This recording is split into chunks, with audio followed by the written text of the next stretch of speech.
Айсан Николаев встретился с оленеводами из Устьянского Улуса, которых пограничники вывезли за сотни километров, чтобы выписать штраф.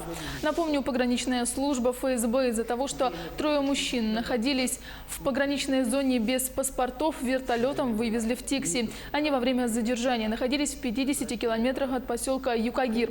Из Тикси в родное село пограничники оленеводов не увезли, и поэтому мужчины были вынуждены за свой счет из Тикси прилететь в Якутск, чтобы добраться до дома. Глава региона, выслушав оленеводов, поручил Министерству сельского хозяйства возместить убытки, а также от имени правительства направить письмо пограничникам.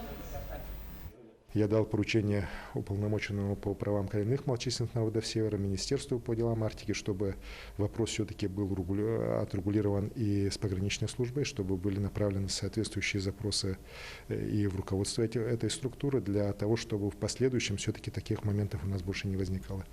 Наши главы муниципальных образований должны с пограничной службой все-таки находиться в более плотном контроле, взаимодействовать.